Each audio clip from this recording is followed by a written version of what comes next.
Hi, everybody. How are you all? Lovely to see you. Happy Monday. What a treat to see you all on a Monday as opposed to kind of midweek or late week. It's a lovely way to start things. So, come here. Welcome to our masterclass. Great to have you here. I'm Jane. If it's your first time, welcome. Lovely to have you here, and nice to meet you. And if you have been here before, you'll be familiar with a little bit of the housekeeping that we're going to go through. So, come here. I hope you all had a wonderful weekend. It's a great start to the week to get talking to you about careers and more specifically about the hiring partners. It's really exciting. So just a tiny bit of what to expect. This masterclass is actually, it's good news, especially on a Monday. It's a little bit shorter than a lot of the other masterclasses, but no less important in that. And it's time extremely well spent. So what we're going to go through is just some guidance on how to really get the most out of the not necessarily the masterclass sessions, but the recruitment hiring partner sessions, to give you some guidance on what to expect from them, why we do them, and then also kind of just multiple ways in which they're helpful. And more on that in a little while. So come here, today is being recorded. I know that Megan is here in the background helping us out. So thanks as always, Megan. And we'll probably be announcing some other events that we have coming on over the next week and into next week. And then just one tiny last thing. Obviously, today is being recorded. We always record the masterclasses. So if you need to duck out early, don't panic. But I would anticipate we will probably be finished a bit earlier. So we might be done and dusted not too far after 1 o'clock. So that's what we're looking at. Okay. All right, cool. Well, look, let's get started. So as always, I have some slides. We're going to go through them, and please, if you have some questions, please just shout. There's two ways you can do that. There's the Q&A in the chat, as always, and there's the speak button. So that friendly waving hand, if you press that, we can bring you into the room and you can ask any questions that you want to ask. Okay, cool. So give me 1 second and I'll just get these slides started, and then we can go through them together.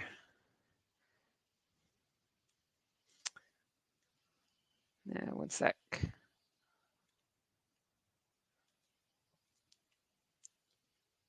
Okay, cool. Right, there's our friendly face. So using the hiring partner seminars. So firstly, we just want to keep this really, really clear. So I want to talk to you about, what they are, and then we'll go into more detail about how, as just individuals, you can kind of prep for them, use them, and also the hiring partner sessions. Obviously, they happen really regularly, and we record them.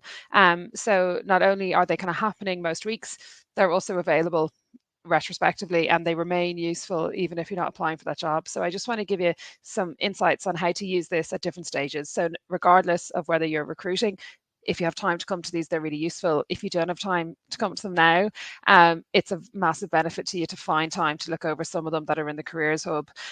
If you're not signed up for the Careers Hub, just let us know. Just email us in careers@codeinstitute.net and we'll get you sorted out today.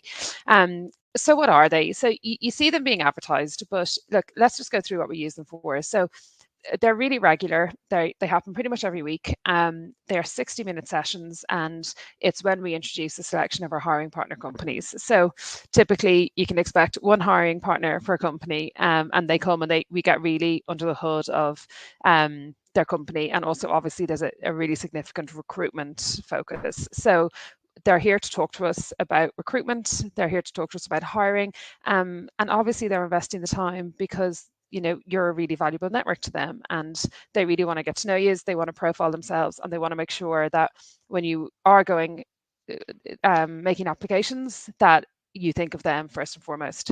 So it provides us with direct access to the tech industry and network building opportunities. So obviously very conscious that everybody on this course is at slightly different stages, and you may or may not be ready to recruit. Please, if you have the time, this is hugely valuable use of it. If you can come, don't worry that you're not applying. There's no expectation that you apply. There's no expectation of anything really, other than that this is valuable for you to kind of come and learn about the network. I think it's brilliant for confidence building, and it's also really useful for you to sort of build up your network over time, so that we're avoiding a scenario where you come out as a graduate and maybe are nervous and inexperienced with what your options are. So this gives you a really nice way to figure that out. this is obviously what happens in it is not just purely focused on recruitment, but that's the primary sort of outcome from our guest side, from our hiring partner side. But usually the format is that one or two guests, kind of depending on the size of the business and so on, one or two guests from the hiring partner company, they come. Obviously it's really informal, it's really friendly. They're here to discuss obviously their industry, what they do with their software, what it is that they offer, what their products are. So you get a really good kind of insight to what goes on from an engineering perspective and a commercial perspective. Then, of course, they will talk more in a more defined way around maybe the team that they're hiring for and what goes on within that. Very regularly, we will hear from an engineer or software developer who's working directly in that team. And then we get down to the nitty gritty of recruitment. So they give us a good sense of what they look for in somebody, what kind of recruitment process you can expect, and then obviously the kind of clarity on how to apply if that's what you want to do next. So as you see, look, there's a lot of information that's being shared. So what you do afterwards, we can talk about in a couple of slides' time. But when you come, there's a huge amount that you can learn. It's really worth mentioning that, particularly if you've come to our CV writing seminars, you see the really long journey that a CV goes on, and how long it can take to sort of just meet the team who are hiring. There's a lot of layers sometimes in recruitment, and what this does is just jump you straight to the top. They're exclusive. They're very unusual. It can be very difficult to sort of get a hiring team in one place, and talking in a really open environment about what it is they're looking for. So it can be so lovely, I think, for somebody to have that benefit and to feel so comfortable to have, eyeballed the hiring team, heard that they're, what kind of people they are, what kind of company it is. So it can just really break the ice between what can be a very sort of what should I say, kind of separated sort of process. It can be a bit clinical, just sharing your details with an online application process. This, I think, really just makes it a lot more comfortable for people. And then also when you get to the interview stage, you've kind of already met. So when you're in front of people, it's familiar, there's lots in common, you've already got a huge amount of information, which gives you a massive, I suppose it allows you to make a really positive impact when you're in the room with them on a one-to-one basis, because you have quite a lot in common already. So that's number one. That's what they are. That's why we use them. The reason we record them, I think, is kind of obvious. One, on a practical basis, that if you're just not free that day and you wanted to apply, we'd hate for you to miss out.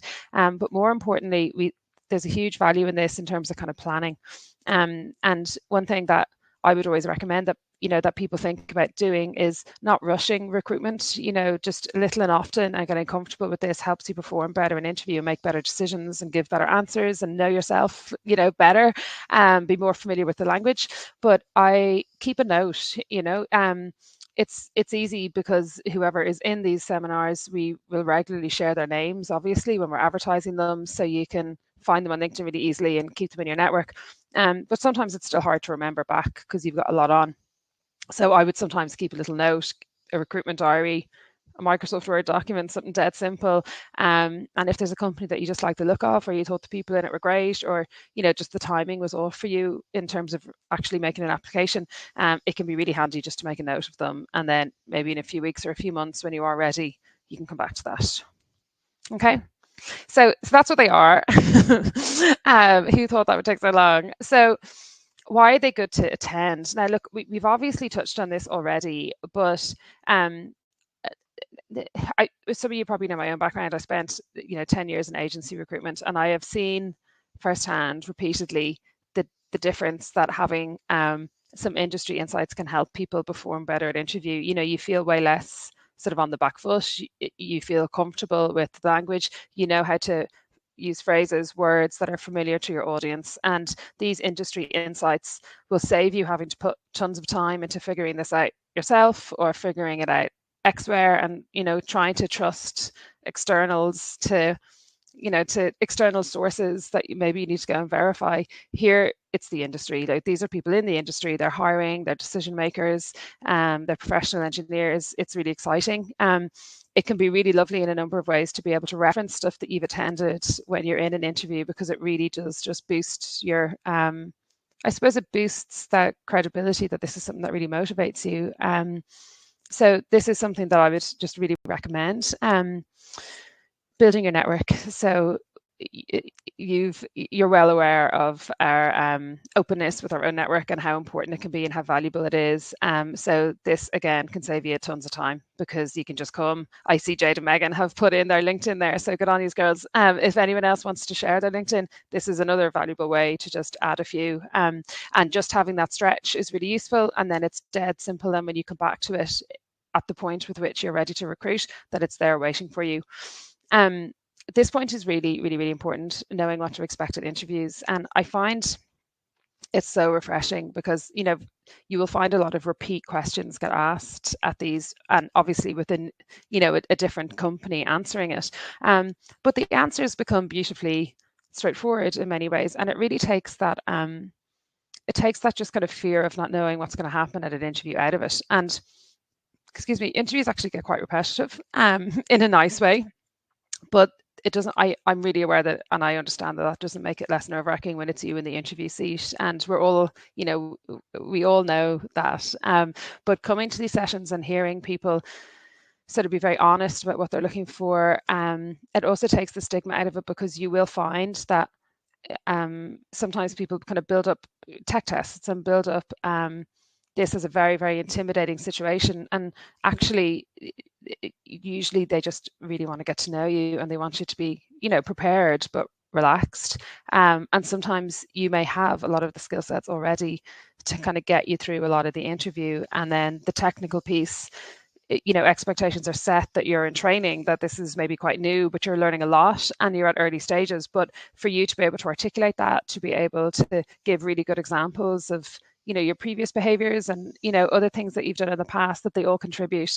And I just, I love for people to hear this themselves, so that you don't have to 100% believe me on this. The other thing is that understanding the variety of careers that's available to you. Like, every single time we host one of these hiring partner sessions, in theory, a lot of these jobs could have a really similar job title, but every time we host a company, we find out something new. Or there can be just something in the product that you find really exciting. There can be something in that industry that would never have dawned on you even to look for. There can be nuances to working in a startup, to a multinational, to a mid-sized business that just appeal to you more than something else. And I think that this is a really exciting way to sort of get access to that without having to make any big major commitments or decisions at early stages. The second point, sorry, that this about realizing your own skills, I kind of touched on that, and knowing what to expect at interview. But I think it's very reassuring to hear very experienced engineers, very experienced recruiters talk very honestly and clearly and sincerely about, the combination of skill sets, so that you can sort of hear that repeatedly, and believe it, and also prepare accordingly. Sometimes people think the whole emphasis is on tech, and obviously that's a very important part of doing your new job, and it will be measured in some way, but it's equally important not to neglect some other very important parts of how we all work together, and this will also be being measured at an interview. So I think it's really good to hear that, and just get some guidance from them also about how you might articulate yourself.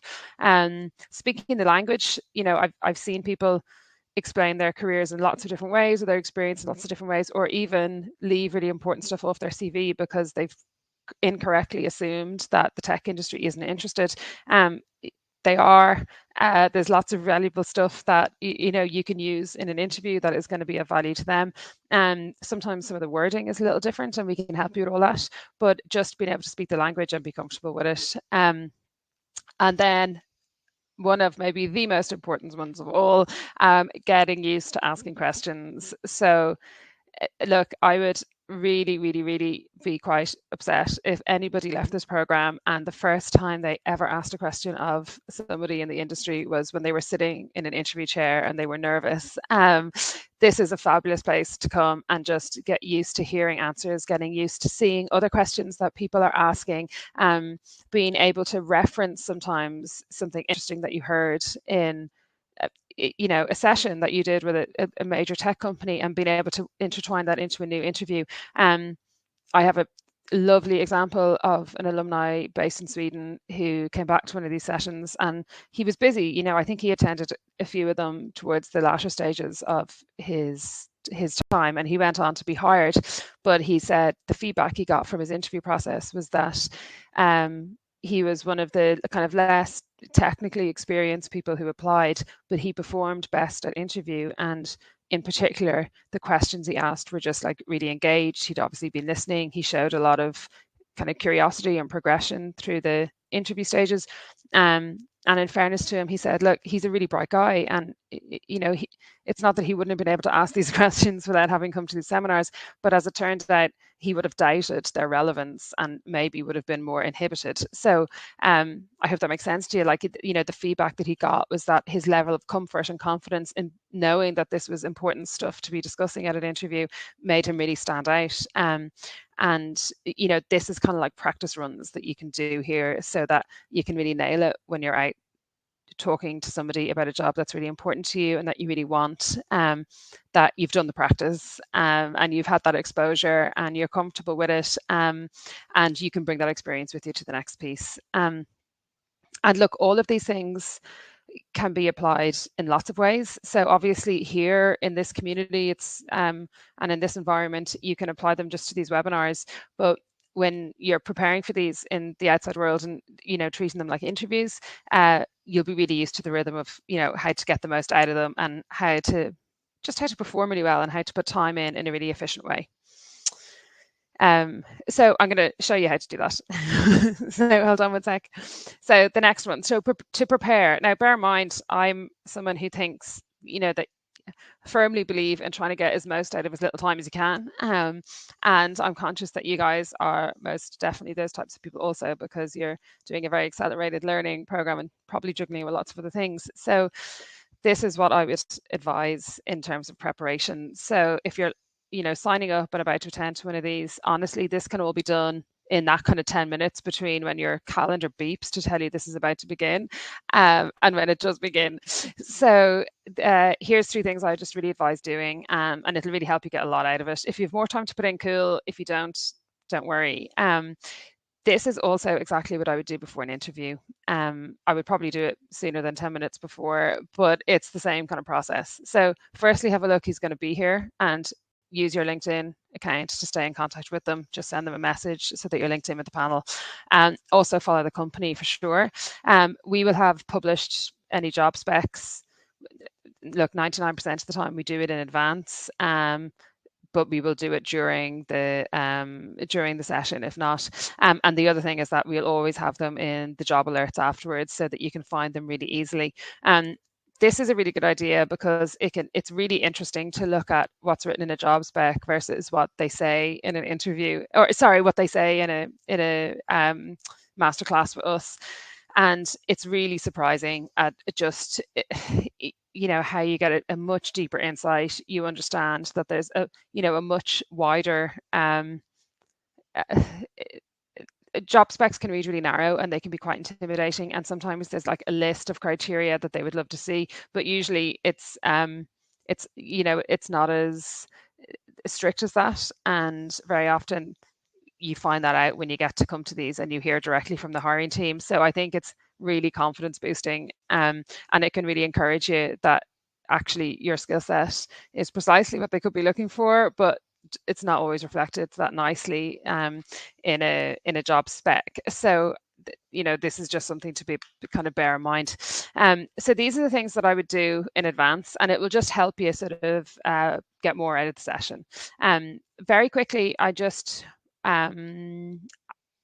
would imagine that most of you were using job alerts. So just very quickly, I might just share my screen and make sure that you can see it. Sorry, I hope that's working now. I haven't actually kind of used that function before, but job alerts is one of the channels that we have. And as you can see, we're kind of regularly on a daily basis putting new roles on it. So anyone who's not using this, please do. Like here's a lovely example. Last week we had Adjin with us who were hiring. They hire in loads of places, but they were talking to us about roles in Amsterdam and London. Here are the roles. Jade put them up, so that somebody will be able to find them really easily. So it's just so convenient. It takes so much searching and time out of it for you. So just add yourselves to that if you're not already on it. Okay, stop sharing. I'll go back to the slides now. Oh, thanks, Megan. So cool. Megan has put in a direct link to the job alerts channel.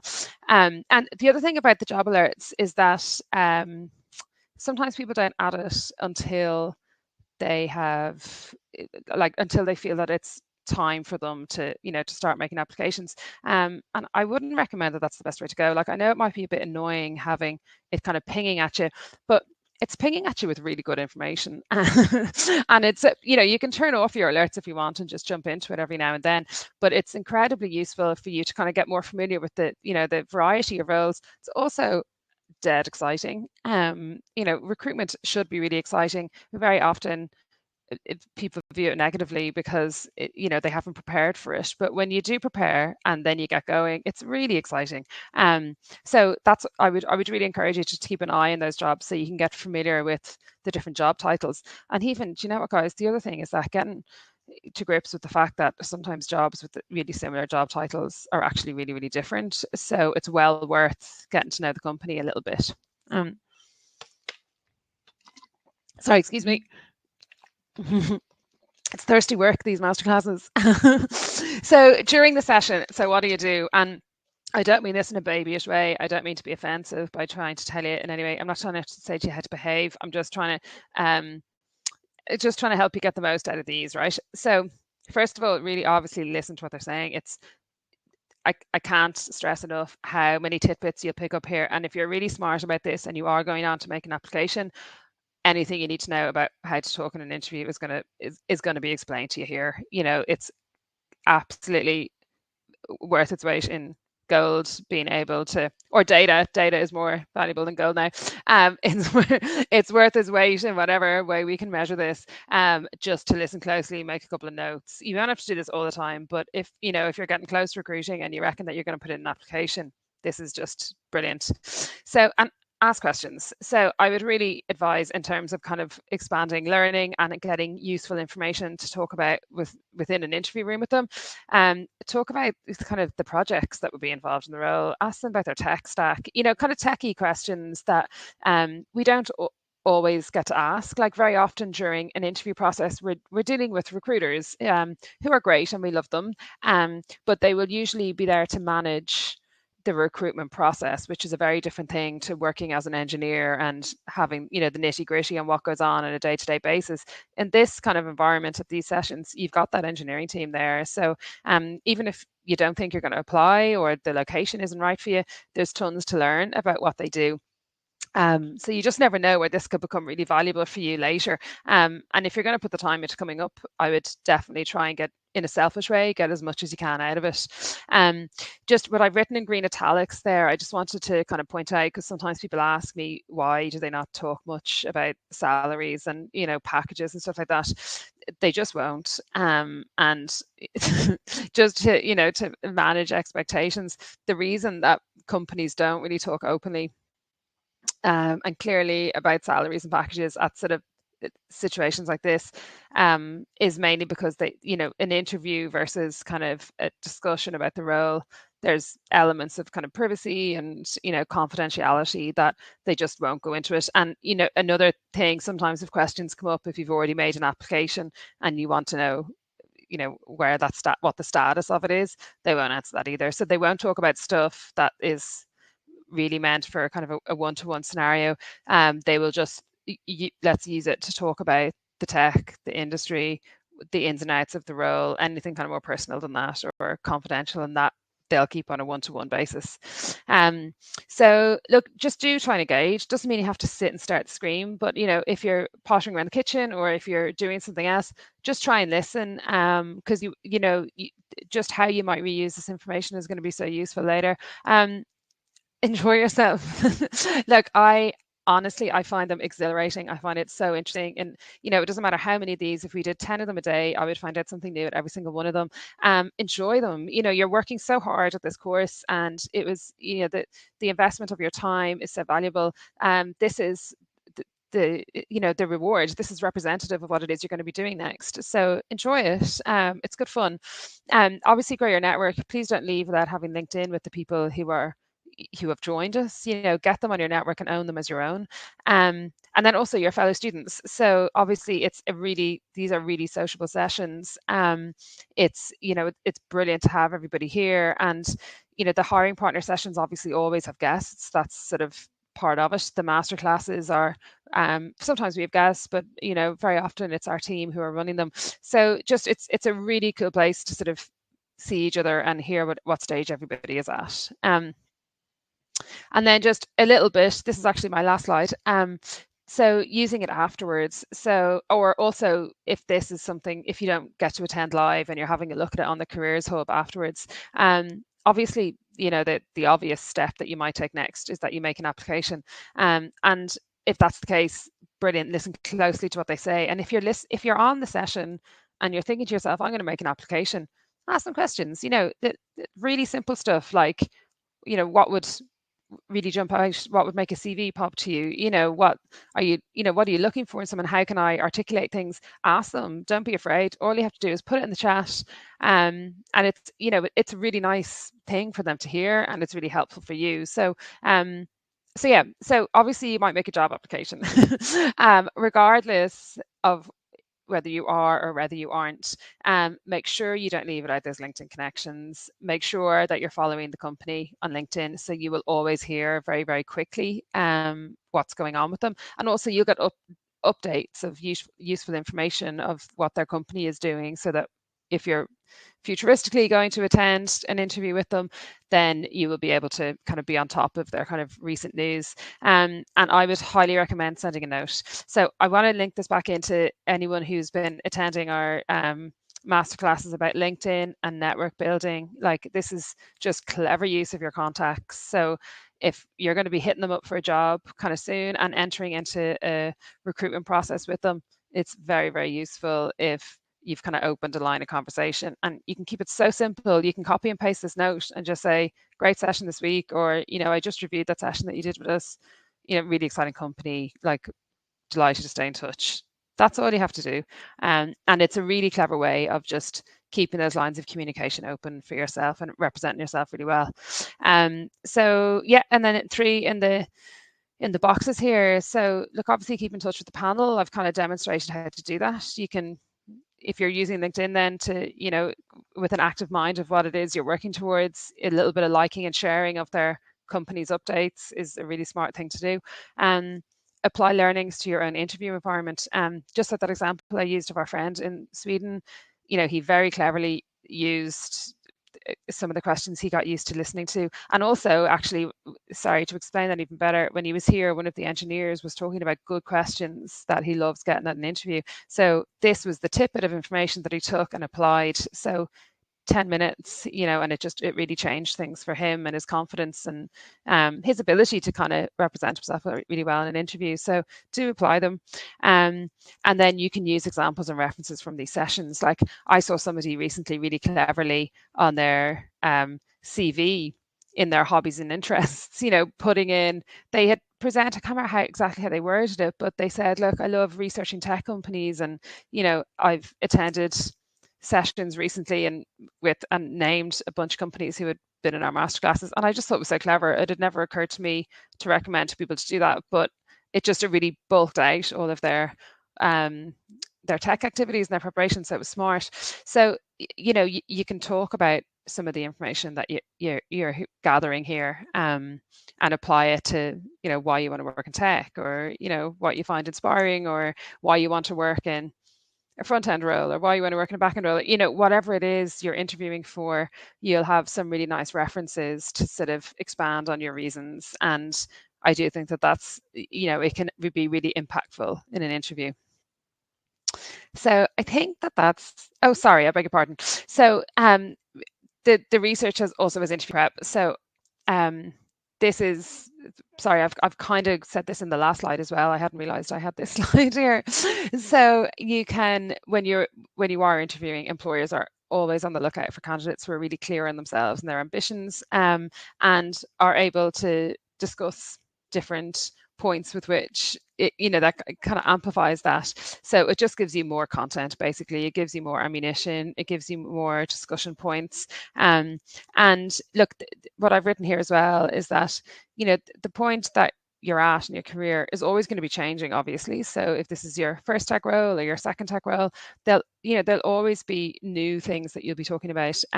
But having done research on both yourself, which is what we do with you, but also on the career that you're developing, is really, really important. It can give you such interesting ideas.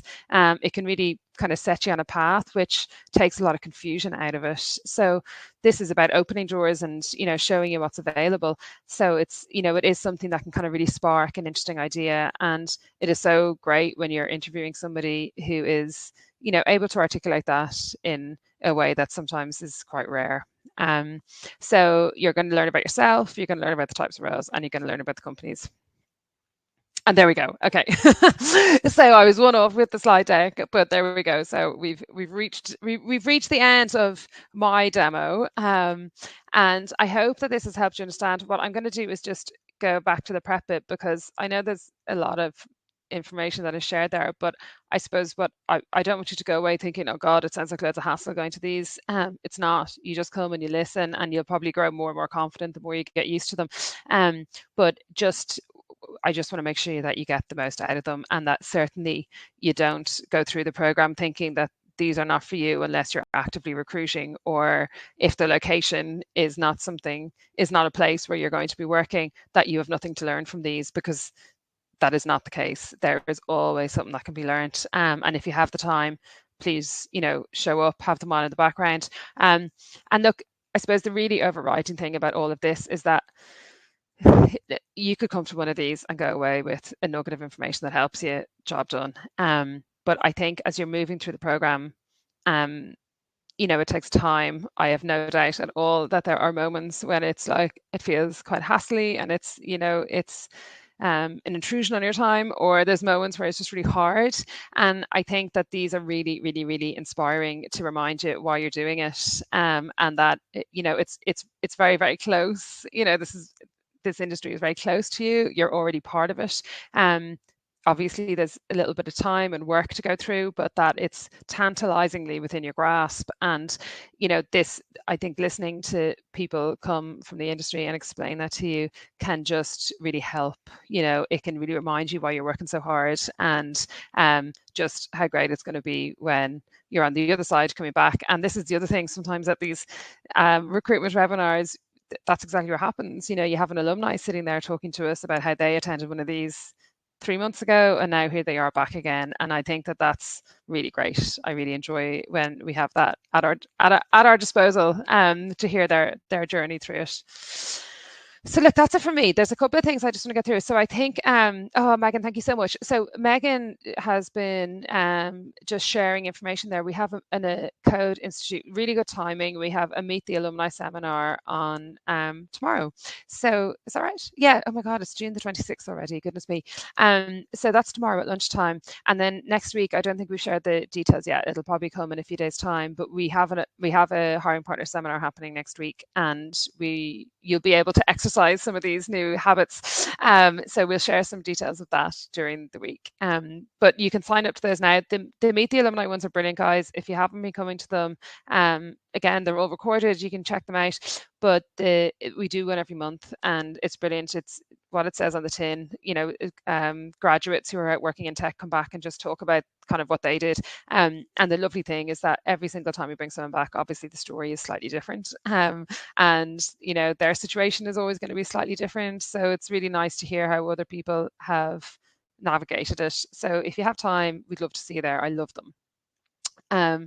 And then the polls. Okay, so maybe again, all of you haven't answered this. So Megan has been just trying to gather some information, which is really handy for us to know.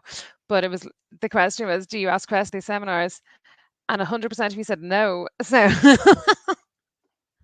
is that right? Maybe only a few of you have answered. I'm going to leave it there for a second and come back to it in a moment, because if it's correct and 100% of you are nervous about what to ask, then I'm really happy to spend a couple minutes going through some kind of, maybe some nice questions.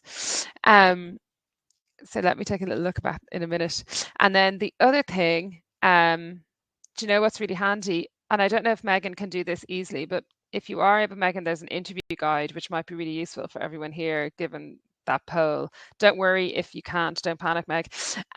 But on our interview guide, on one of the last pages of it, there is loads of example questions. So we might talk about it for a couple of minutes if everybody would like that. And I can give you some example questions that are good to ask in these. But for anyone who's really confused about what questions you might ask, there are some examples of that. And obviously it's not to do with how to answer at a masterclass. It's obviously got more to do with, what questions to ask at an interview, but this is a nice place to kind of practice it.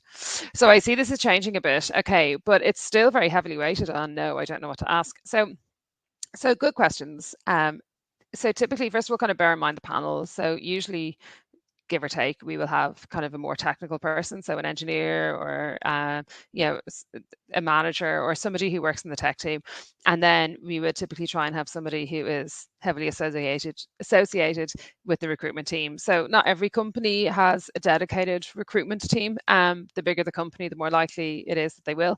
But we would usually have somebody who's maybe associated with both. So firstly, when we're talking about the tech piece, which is usually when they're the kind of early parts, when they're explaining their company and kind of opening the doors to let us know what kind of projects they work on, sometimes it gets very easy to ask questions because they're kind of sharing so much information that it becomes very clear.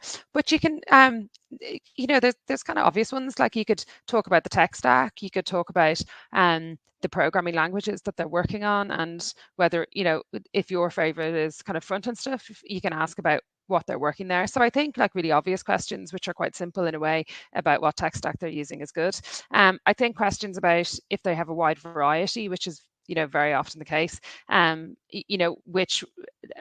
what are their thoughts on how quickly people can transfer from one skill to the other. Like if they're using Java and you're coding in Python, what do they see as being question marks about that, or how do they train people? So they can be kind of really obvious basic questions. Sorry, not basic, that's the wrong word, but kind of universal. You can always kind of ask questions like that. Very often when we have companies that work client side, so if it's a company that's a bit like an agency, or they would be working on a variety of projects, I'm always really curious about how they handle kind of legacy tech stacks, or how they transfer the data, and what their kind of in-house software is, and how they kind of qualify different scenarios, because every project is going to be working on are quite different. So I always find that kind of interesting, because they all seem to manage it slightly differently. And then so stuff like that. And then in terms of the kind of recruitment process, so if you're kind of curious about the application process and what they look for, I would always ask them, how do you how does a CV go from being not an interview to an interview? What kind of skill sets do you look for? What kind of character do you look for? How can I represent myself really well in a CV?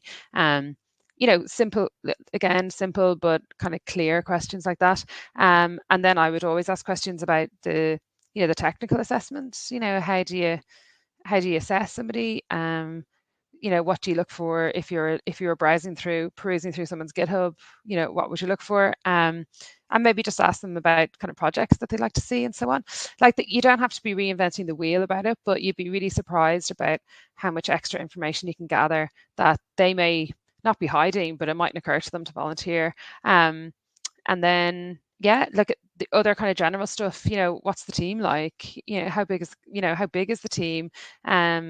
How many seniors are there versus juniors? How does this all kind of work, and what do you expect from someone in their first year? Nice human things. It's very revealing, actually, because it's again, it can kind of make you feel a lot more confident with the reception going to await you, about what the expectations are. And it's really reassuring to see that people understand it takes a while to settle down. They don't have crazy expectations of what you're going to do when you get in. They just want you to be engaged and be able to stick with them. So it can be simple, and don't be nervous about asking a question. There's always somebody else thinking something similar to you. And it's really interesting also, I think, for the panel to get questions and to be on the other side, do you know what I mean? Like they come talking about a lot of things, but sometimes, the feedback that we get afterwards, and we always get feedback, is that, God, it was really interesting to understand what the audience was curious about, or, the kind of information that people want to know about a company before they consider putting in an application. Like companies can spend a fortune trying to recruit people and trying to do all of this employee branding, but they're always kind of struggling to guess what their potential employees think about before they put in an application or before they make themselves known. So it's obviously a really good learning experience for them to witness this and to hear it and to see it. So yeah. So I hope that kind of helps a little bit.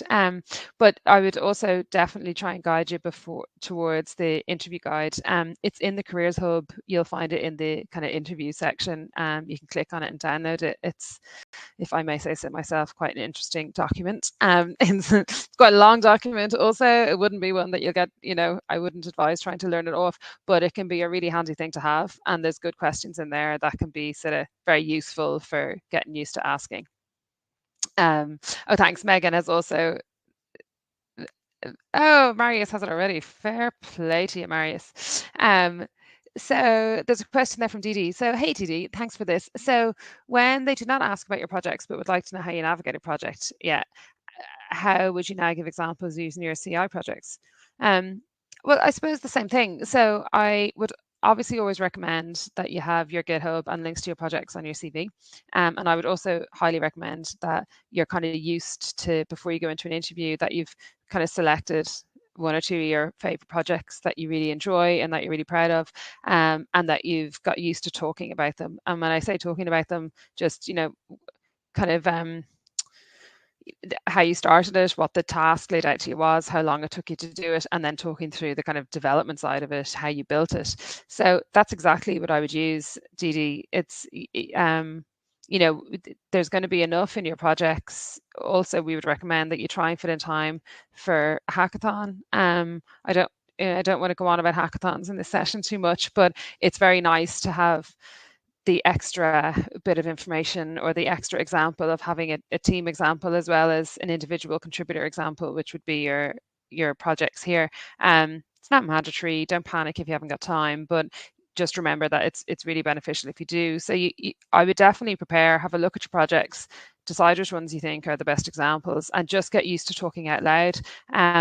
And even writing down a little plan if that helps you, and just have that as your little framework. There's tons of information about this as well, in the interview guide, but also in Hello World, which is another one of our masterclasses, which basically we spend the session going through direct examples from your Code Institute diploma, so that you are really comfortable with how to articulate different elements of it to help you in a technical perspective. We sort of, we designed that on the basis that if people were concerned they didn't have enough technical references from, other stuff that you've done in your life, that you could always fall back on making sure that you're articulating what you've done in the last, whatever, year, 6 months with us. So there's a lot of information about that there, but definitely. There's also, actually, I just noticed today, if on the careers channel there was a conversation going on about this, and there's some really nice examples from a couple of alumni who are working or in the process of moving into their new roles, and they all use their CI projects as well. So it can be really good. And the last bit of advice on that, it always comes up in the alumni sessions, how people sort of navigated the recruitment journey. And obviously every month we have really different examples. So come and have a look at those, or have a look at some of the playbacks. Because you've plenty, honestly, you've got plenty of ammunition here. You've got more than enough content and examples to use really well. But sometimes it's hard to see that unless someone has shown it to you, or it's hard to know how to use it. So this is why these are really, really helpful. Okay. Oh, fair play. So I think that file share has been made. Excellent. Good on Megan. So well done. So that's in there now. So you've all got access to it. Okay, so that kind of sorts an element of that. So listen, thanks a million. And thanks, Didi. You're very welcome. So, okay. Well, look, come here.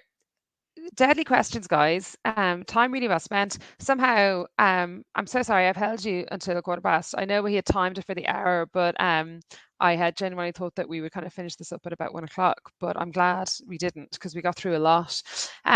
So look, I hope you found it a good use of time, and just bear this in mind when you're going through some of that content on Slack, and when, or sorry, on the Careers Hub, and hopefully we'll see you all later on. So look, enjoy. Happy Monday. This has been a super start to the week. I will see you tomorrow, hopefully. Megan will be presenting tomorrow, so I'll be attending as well. But you know where we are for the rest of the week if you need any help with anything. All right. So look, thanks a mil. Have a brilliant week. Mind yourselves and happy coding. Bye.